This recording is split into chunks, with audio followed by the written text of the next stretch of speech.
Bismillahirrahmanirrahim. Assalamualaikum warahmatullahi wabarakatuh.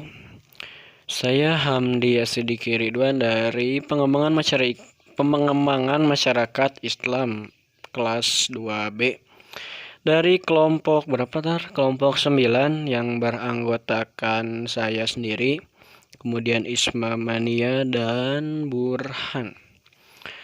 Langsung saja ke materi yang pertama tentang hak dan kewajiban kenegaraan menurut Undang-Undang Dasar Negara Republik Indonesia tahun 1945.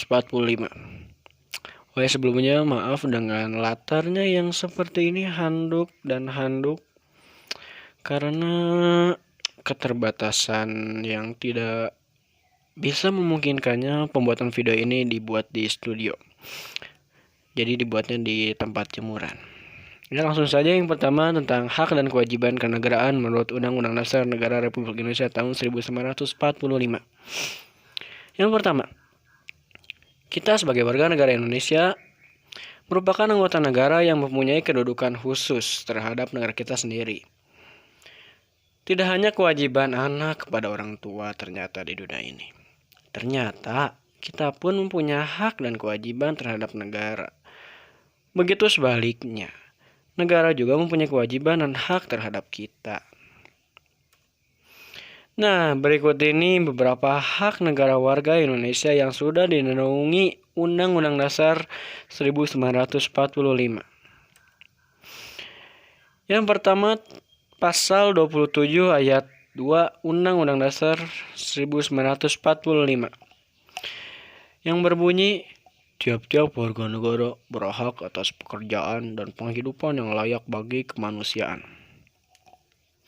Nah, maksud di sini tuh siapa saja gitu warga negara Indonesia yang ia tuh benar-benar tinggal di Indonesia, warga negara Indonesia yang punya KTP Indonesia, mempunyai SIM Indonesia, mempunyai haknya untuk hidup dengan layak dan bekerja dengan layak juga sebagaimana manusia pada umumnya. Kemudian pasal 28B ayat 1. Nah, ini tuh bunyinya seperti ini. Hak untuk membentuk keluarga dan melanjutkan keturunan melalui perkawinan yang sah. Nah, mungkin ini sebuah pasal yang disukai semua orang, yaitu menikah. Nah, tapi jadi menikah juga sepertinya ada syaratnya juga bila Anda mampu. Jadi tidak asal-asalan dalam menikah yang mengakibatkannya sebuah perceraian dalam cinta. Makanya siapkan dulu sebelum menikah apa-apa itu, baik uang, karena cinta itu bukan hanya sebatas cinta, tapi cinta juga butuh harta, butuh segalanya. Jadi bullshit yang mengatakan saya punya cinta doang, tapi dia tidak punya apa-apa dalam melanjutkan kehidupan rumah tangga. Jadi ngelantur ke sana, maaf. Ya, lanjut kemudian ke kewajiban warga negara Indonesia. Nah, ini juga sama tentang kewajiban warga negara Indonesia juga dinaungi oleh pasal. Yang pertama pasal 27 ayat 1 Undang-Undang Dasar 1945 yang bunyinya seperti ini. Segala warga negara bersamaan kedudukannya di dalam hukum dan pemerintahan dan wajib menjunjung hukum dan pemerintahan itu dengan tidak ada kecualiannya. Mungkin dulu kalian pernah membaca atau mendengar di film kata si Dilan, aturan itu dibuat buat dilanggar aturan. Tapi UUD 1945 menjawab dengan romantis dan sarkas. Maaf Lan, aturan itu untuk dijunjung, bukan untuk dilanggar. Kemudian yang kedua, pasal 28J ayat 1. Nah, berbunyi seperti ini. Setiap orang wajib menghormati hak asasi manusia orang lain. Nah, jadi kita tuh intinya harus saling menghargai satu sama lain dan tidak boleh menyakiti satu sama lain karena dilindungi oleh hak asasi manusia. Nah, lanjut ke materi selanjutnya mengenai Orde Baru. Nah, sekilas ya tentang Orde Baru. Jadi Orde Baru itu adalah di mana zamannya Presiden Soeharto yang katanya saat itu tuh banyak terjadi peristiwa-peristiwa Yang baik itu merupakan prestasi maupun non prestasi, peristiwa kelam maupun menyenangkan. Nah, sebelumnya sekilas dulu tentang Bapak Presiden kita, Presiden kedua tentang Soeharto. Jadi Jenderal Besar TNI Haji Muhammad Soeharto, sudah haji ya, adalah Presiden kedua Indonesia yang dilahirkan pada 8 Juni 1921. Kemudian wafat pada 27 Januari 2008 di Jakarta. Reputasinya dalam kepemimpinan terbilang sukses, tapi tak luput juga dari kontroversinya yang telah dicatat sejarah. Nah, sebelumnya kalian tidak mengetahui asal-usul istilah kenapa dinamakan Orde Baru. Orde Baru itu dinamakan ternyata karena Soeharto mengikuti sebuah seminar di Bandung pada 25 sampai 31 Agustus tahun 1966. Yang di seminar itu berisikan jenderal-jenderal seperti Jenderal Nasution, kemudian Maijen Maraden Pangabean, itu bukan jenderal ya. Kemudian Maijen Soeharto, Profesor Sarbini, Suwarninata, Dr. Emir Salim, dan lain-lainnya. Ya, ternyata Orde Baru itu berasal dari sebuah seminar yang berawal dari Bandung. Ini sumbernya sahih dari historia.id. Silakan bisa dicek di sana. Nah, kemudian saya akan menjelaskan juga prestasi dan kelamnya Orde Baru. Prestasi Orde Baru cukup banyak. Yang pertama, perkembangan GDP per kapita Indonesia yang pada tahun 1968 hanya 70 US dollar. Dan pada tahun 1996 telah mencapai lebih dari 1.565 US dollar. Perkembangan pesat, bukan? Hitung sendiri berapa perkembangannya. Yang kedua, sukses program transmigrasi. Kemudian yang ketiga, sukses program keluarga berencana.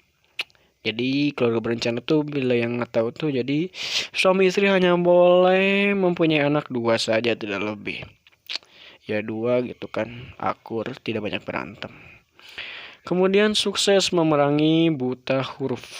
Dan yang kelima, sukses swasembada pangan. Jadi saat itu tuh bukan kita yang diimpor, tapi kita yang lupa impor ekspornya gimana ya, pokoknya kita yang ngirim gitu ke luar negeri, bukan kita yang dikirim terus gitu. Dan juga saya akan membacakan kelamnya Orde Baru. Yang pertama, adanya penembakan misterius.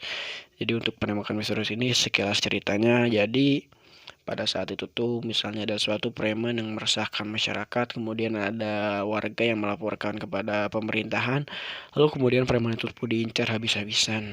Bahkan ada suatu cerita preman itu tuh sampai dibunuh, kepalanya dikejar kemana-mana. Kemudian setelah dibunuh nanti disimpan dalam karung, kemudian di karung itu tuh diselipkan uang sebesar 25.000 kalau tidak salah untuk biaya pemakaman. Itu sungguh mengerikan. Kemudian yang kedua, pers dibungkam habis-habisan. Nah, maksud pers itu tuh, jadi siapapun yang menyuarakan tentang kebenaran pada saat itu, yang menentang Orde Baru saat itu akan dibungkam habis-habisan. Seperti contohnya para aktivis-aktivis yang dihilangkan begitu saja tanpa adanya jejak-jejak kembali yang melanggar hak asasi manusia. Seperti contohnya sang penyair Widji Tukul yang hilang pada tahun 1997 karena sering melantangkan suaranya tentang kebenaran dan membela hak asasi manusia pada zaman Orde Baru itu. Kemudian yang paling diingat mungkin tragedi 1998. Tragedi 1998 ini ada beberapa versi. Yang pertama yaitu versi tentang katanya mahasiswa tuh disuruh untuk membungkam Soeharto. Dan yang kedua tentang benar-benar Soeharto itu saat tahun 1998 itu sedang di bawah-bawahnya, sedang berada di bobrok-bobroknya. Tidak tahu mana versi yang benar, tapi kita serahkan saja kepada Allah Subhanahu wa taala. Nah, kemudian untuk bela negara ya. Jadi bela negara itu adalah sikap dan perilaku warga negara yang dijiwai oleh kecintaannya kepada negara Kesatuan Republik Indonesia dalam upaya mempertahankan kelangsungan hidup bangsa dan negara. Contohnya satu saja simpel, peringatan Hari Bela Negara. Nah, Hari Bela Negara tuh ada pasalnya juga, pasal 273 mengatakan setiap warga negara berhak dan wajib ikut serta dalam upaya pembelaan negara. Jadi kalau negara kita Indonesia ditindas, maka kita harus membela. Jangan merasa malu dengan warga negara Indonesia. Indonesia dengan sejuta budayanya, dengan berjuta-juta budayanya, jangan malu untuk membela negara kita sendiri. Ya mungkin sekian dari kelompok saya, dari saya sendiri Hamzah Siddiq Ridwan. Mohon maaf bila banyak salah, karena kesalahan datang dari diri saya sendiri dan kebenaran hanya dari Allah Subhanahu wa taala. Wabillahi taufiq wal hidayah. Wassalamualaikum warahmatullahi wabarakatuh.